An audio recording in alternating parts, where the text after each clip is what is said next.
Gentlemen, I am James Madison. I want to thank you all for assisting me today with the historic task of drafting our first 10 amendments for our new Constitution. The first amendment that I would recommend would be this one. It's pretty straightforward. It's freedom of religion, freedom of speech, freedom of the press, freedom to assemble. I love it. It's not bad, I guess. Great. Moving along then. Second Amendment is, yes, Tim. This whole freedom of speech thing, how exactly would that work? A free people should be able to think and speak freely without the government stopping them. Now, moving on to the Second Amendment. Yes, Tim. Like, what if someone says something that you disagree with? Or what if someone says something that hurts your feelings? Like if someone said James Madison is an oafish galumpus who needs to shut his potato trap mouth if he knows what's good for him, would that be protected speech? That would be very hurtful. But yes, it's not the government's job to come in and tell its citizenry whether or not it can and can't say something. If somebody decided to insult me, I'm a man. I can take it. So the ability to insult anyone will be a guaranteed right. I love America. Wait. No, let's slow this down. If people can say whatever they want, we're gonna need to provide for spaces that are safe from free speech. No, that defeats the whole purpose. We must be able to use the words we wish without fear of prosecution. I don't know about that, Chief. Words can be violence, No, words are quite literally not violence. Violence is violence and words are words. You can't just go around changing definitions all the time, all willy-nilly. See, I don't like that you just said that. I am naming this section of the table here my safe space. Tim, that's ridiculous. You are in my safe space. You can't say that, okay?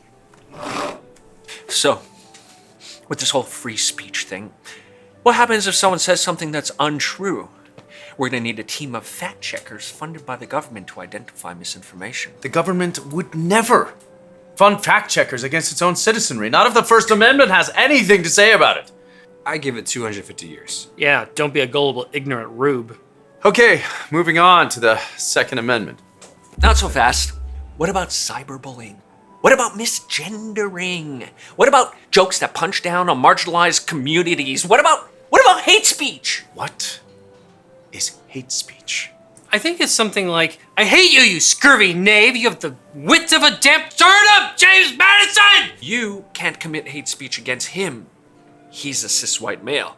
You can only commit it against minorities and those on the fringes of society. Are you suggesting that we only protect speech that we agree with? Perfect. Congress shall make no law abridging speech that we agree with. Simple fix.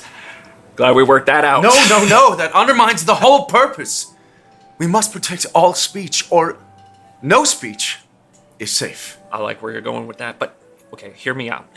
What if we only protected some speech? And who exactly would decide what speech is protected and what is not? I'll volunteer to do it. Problem solved. Are we done here? No, we are not! We're obviously going to go in circles on this, okay? So why don't we just put a pin in the First Amendment and move on to the Second? And what would that one be? The right to keep and bear arms.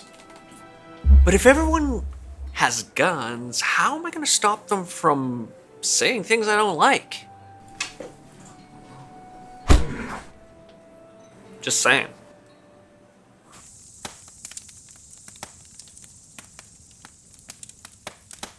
Tired of banks silencing your values? I am. Tell your secular bank you're canceling them and switch to Christian Community Credit Union today. For 68 years, CCCU has been the financial partner of choice for believers across the U.S. With a full suite of banking products, your money will grow while it fuels the expansion of churches and ministries with every transaction you make. Visit mycccu.com/freedom to get started today. How did I plan to born, son of a slaver and Virginian, come to oversee his dominion. I'm sorry. What is this? Oh, it's just it's a musical concept that I'm working on. James Nathaniel Madison. My name is James Nathaniel Madison. I'm the $5,000 founding father. Hey, my name's Nathaniel. I didn't know your middle name was Nathaniel. Yeah, I don't have a middle name, actually. It's just for the meter. It's James Nathaniel Madison, you know. It just worked way better. I didn't know that you were on the $5,000 bill. Yeah, nobody does. It's the worst bill. So, what does the Babylon Bee mean to you? It's how I got my wife.